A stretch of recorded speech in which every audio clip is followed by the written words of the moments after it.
ऊपर चीखने चिल्लाने वाला या गलत काम करवाने वाला नहीं है। अब तो जिंदगी बस जन्नत थी। और पिताजी को पैसे भेजता रहता था। उन्हीं पैसों से पिताजी ने यह घर बनाया था। लेकिन अभी कुछ दिन पहले ही पिताजी मेरे सपने में आए और बोले, करमचंद्र पुत्र, मेरी कुछ ही दिन पहले मृत्यु हो गई है। बड़े से बरगद के पेड़ के नीचे जाकर बैठ गया। यहाँ अच्छी नींद आएगी। एक आदमी जिसका नाम किशन था अपने कंधे पर कुल्हाड़ी लिए जंगल में चहलकदमी कर रहा था।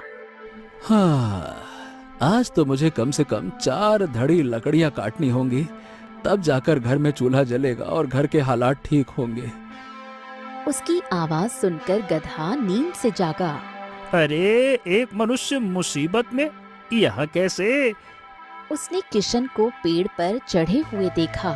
अरे, ये तो कोई और है, लेकिन काम वही कर रहा है। लकड़ी चुराकर बाजार में बेचेगा। ये इंसान कभी सुधरेगा ही नहीं। नहीं तो। किशन पूरी मेहनत के साथ लकड़ी काट रहा था। दोपहर होने तक उसने काफी लकड़ियां काट ली और फिर वो पेड़ से उतरा। हाँ, अरे अभी तो बहुत लकड़ियां काटनी है। जल्दी खाना खाकर फिर से काम में लग जाता हूँ। ये कहकर अभी किशन ने खाना शुरू ही किया था कि तभी, अरे ओ बेटा, ए बेटा। जी बाबा, आप कौन हैं? बेटा, बेटा मुझे बड़ी भूख लगी है। 2 दिनों से कुछ नहीं खाया। वही घिसी पिटी कहानी। अभी आदमी उस बूढ़े को रोटी देगा। ठीक है बाबा, आप खा लीजिए, लीजिए। किशन ने दोनों रोटियां बूढ़े को दे दी और बूढ़ा खाने बैठ गया और जल्दी ही उसने दोनों रोटियां खत्म कर दी। हाँ, अब ये बूढ़ा किसी देवी के रूप में बदल जाएगा और फिर कहेगा, तेरा इम्तिहान था बच्चा, बता अब तुझे क्या चाहिए। हाँ, धन्यवाद बेटा, अब मैं चलता हूँ। भगवान तेरा भला करे। ये कहकर वो बूढ़ा वहाँ से चला गया। अरे, यहाँ तो ऐसा कुछ भी नहीं हुआ। मुझे तो लगा था कि बूढ़ा कोई जादुई चीज देकर जाएगा। चलो। हाँ, चलो काम पर लग जाता हूँ। बेचारा बूढ़ा कब से भूखा था। अच्छा हुआ भगवान, आपने बाबा की भूख मिटाने के लिए मुझे चुना। किशन फिर से पेड़ पर चढ़ काम पर लग गया।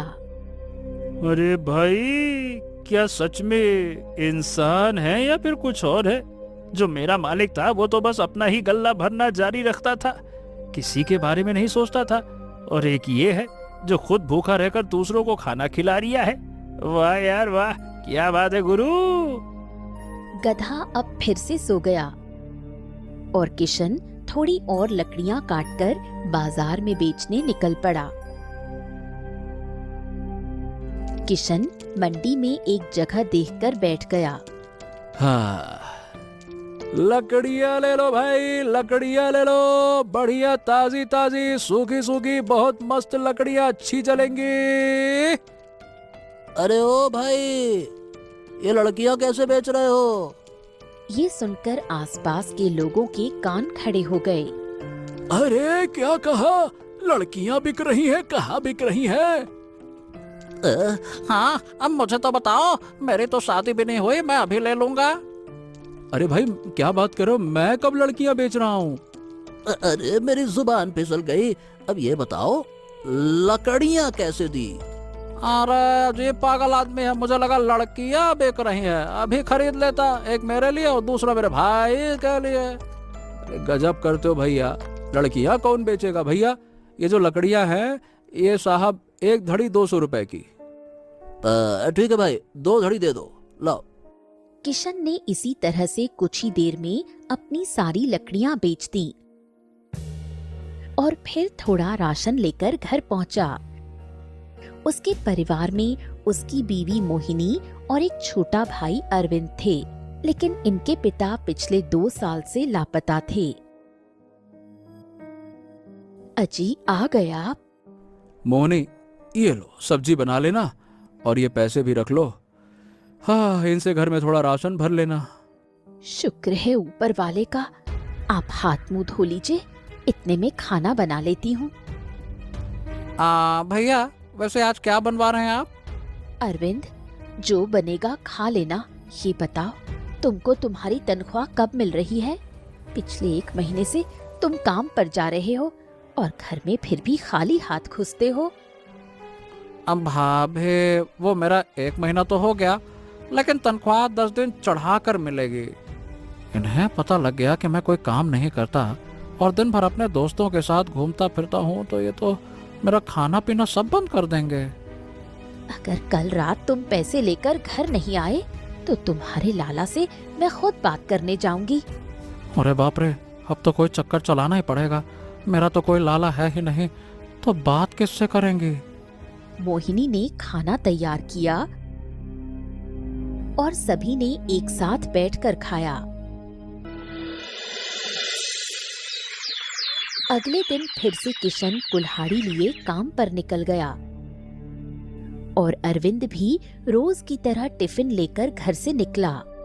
हाँ, रात को घर पर तब जाऊंगा जब भैया भाभी सो चुके होंगे, वरना भाभी तो आज मुझसे तनख्वाह लेकर ही मानेंगे। हाँ।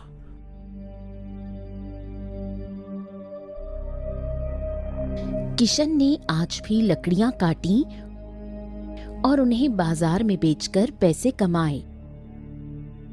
रात के समय गधा जंगल में सो रहा था, तभी एक तीर आकर ठीक उसके सामने जमीन पर लगा। अरे बाप रे, ये तीर कहाँ से आ गया ससुरा? आज तुझे नहीं छोड़ूंगा मोती, आज तुझे छोड़ूंगा नहीं मैं। अरे मेरे होते हुए ये दूसरा गधा कहाँ से आ गया? ये कहकर गधा वहां से गांव की तरफ भाग निकला और वो चोर भी उसके पीछे था। जब गधा गांव में घुसा तो चोर ने उसका पीछा करना छोड़ दिया। अरे कम बखत कहीं के। गधा भागा भागा अपनी जान बचाने के लिए एक घर में घुस गया, जहां आंगन में एक छोटा सा कमरा भी था। आज रात यहीं सो जाता हूँ, कल जो होगा देखा जाएगा।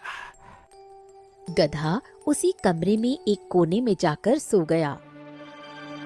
रात के ठीक 12 बजे अरविंद चुपके से घर में आया। अब तो भाभी और भैया दोनों सो गए। वो रसोई में गया और फिर चुपचाप खाना खाकर अपने कमरे में जाकर सो गया। सुबह मोहिनी की आंख खुली। छोटे कमरे की सफाई कई दिनों से नहीं हुई, आज कर देती हूँ। वो छोटे कमरे में पहुंची तो वहां पर गधे को सोता पाया। अरे, ये गधा यहाँ कैसे आया? ए जी! उसकी आवाज सुनकर अरविंद उठ गया और किशन भी उस कमरे में पहुंचा। अरे भाभी जाग गई? अरे अब तो मेरी अच्छी मरम्मत हो जाएगी। वो उठकर कमरे से निकला और सामने उसने मोहिनी और किशन को छोटे कमरे के बाहर खड़ा पाया। अरे कहीं ये मुझे चोर ना समझ ले, अब क्या करूं? ये गधा तो मैं नहीं लाया मोहिनी, मुझे इसके बारे में कुछ नहीं पता। तो फिर ये गधा हमारे घर में यहाँ कहाँ से? ये बातें अरविंद सुन रहा था। उसने जल्दी से आगे बढ़कर बात को संभाला। अरे भैया भाभी, ये गधा मैं लेकर आया हूँ। रात जब घर आया तो आप सो गए थे, इसलिए आपको जगाया नहीं। अरे लेकिन तुम तो तनख्वाह लाने वाले थे, गधा क्यों ले आए?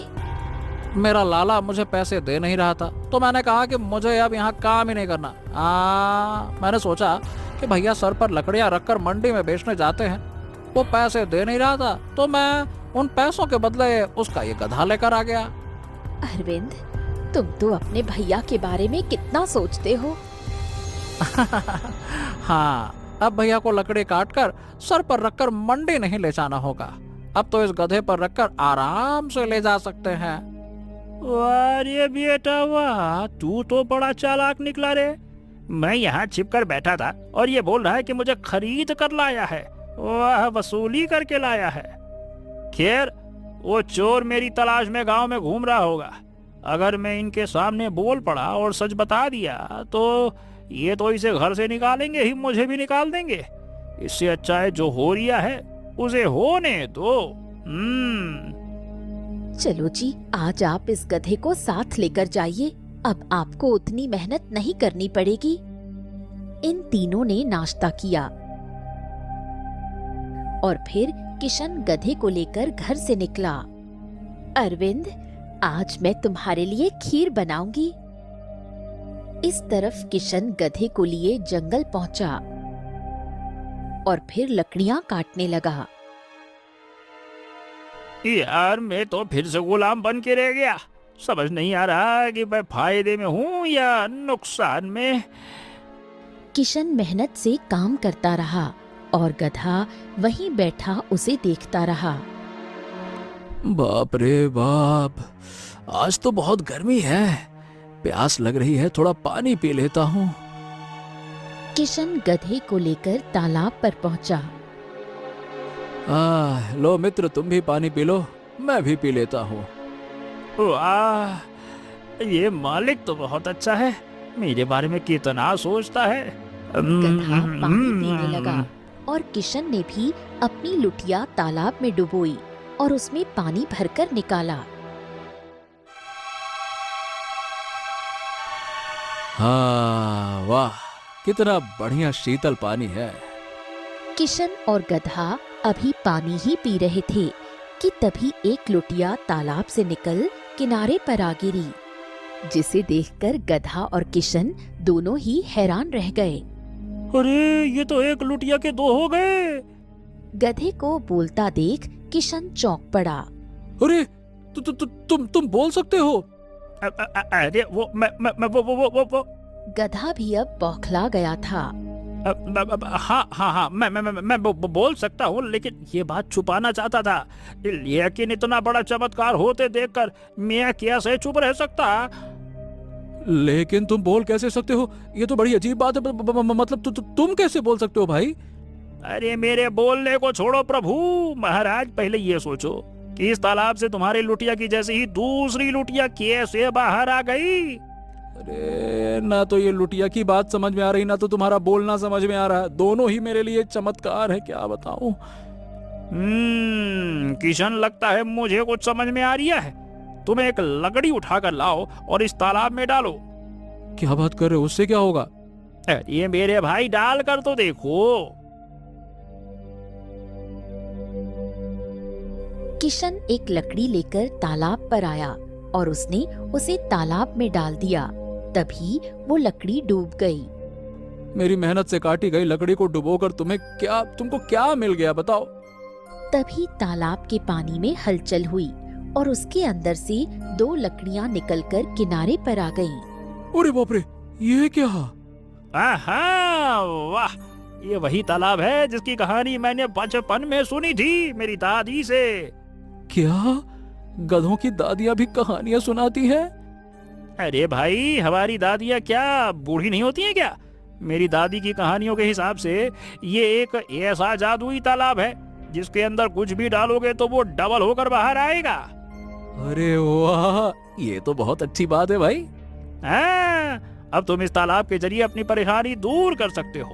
कम पैसे कमाओ और इस तालाब में डालकर उसे डबल कर लो, और उन्हीं पैसों को डालकर 4 गुना कर लो, फिर 8 गुना, फिर 16 गुना, फिर 32 गुना, फिर ना। अरे बाबा, नहीं भाई, बस वो तो बेईमानी हो जाएगी। मैं धन को डबल नहीं करूंगा। हाँ, लेकिन लकड़ियों के साथ कर सकता हूँ, क्योंकि ऐसा करने से मुझे कम पेड़ काटने पड़ेंगे और जंगल की हरियाली भी कायम रहेगी। वाह, आरती होती तो तुम्हारी उतार लेता। धन्य हो प्रभु, तुम तो सच में देवता समान आदमी हो भाई। पता नहीं कितने अच्छे आदमियों से भरा ट्रक पलटा होगा, तब तुम जाकर पैदा हुए होगे। अब देख क्या रहे हो मेरी तरफ, आंखें भाड़ भाड़ के? चलो, मैं तुम्हारी मदद करता हूँ। गधे और किशन ने मिलकर सभी लकड़ियां तालाब में डाली और फिर वो दुगनी होकर वापस निकली। उसके बाद उन लकड़ियों को गधे की पीठ पर लादकर वो लकड़ियों को बाजार में बेचने चले गए। इस तरफ अरविंद घर पर पड़ा खीर खा रहा था। आज तो मजा ही आ गया, धन्य हो गधे महाराज। तभी उसे एक आवाज सुनाई दी, मोहिनी दी, मोहिनी दीदी।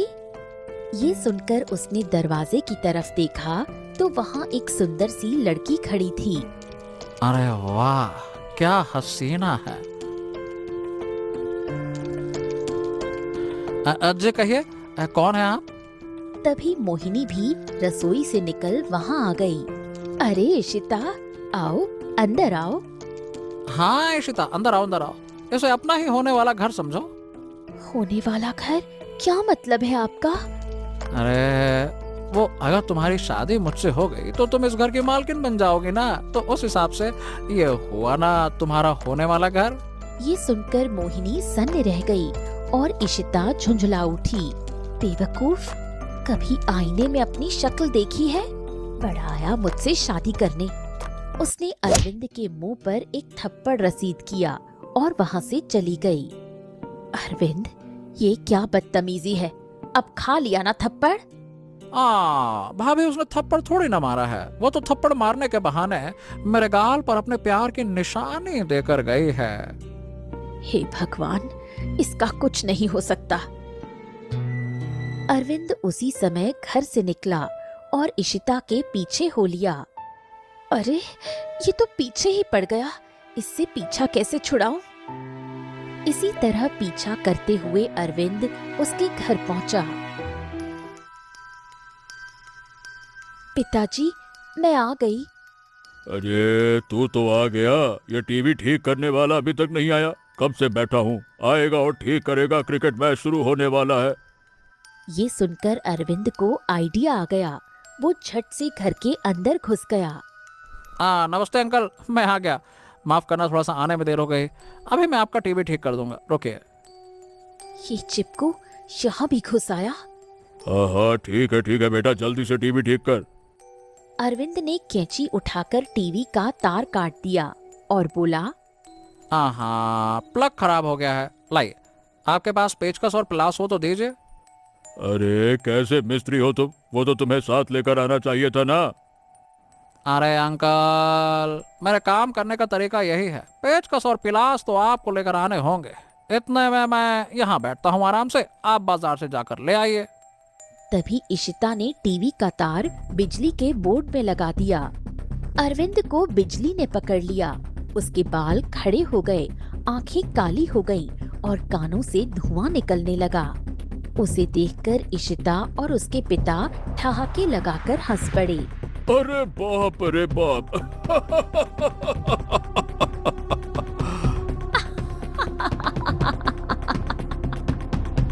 अगले दिन अरविंद, किशन और मोहिनी नाश्ता कर रहे थे। तभी एक आदमी गांव के मुखिया को अपने साथ लिए उनके घर आया। अरे मेरे भाइयों, कैसे हो तुम दोनों, हैं? क्या हालचाल है? अरे मुखिया जी, ये आदमी कौन है? इसका नाम करमचंद है और इनका कहना है कि ये तुम दोनों के बड़े भाई हैं। क्या? देखो, मुझे माफ करना,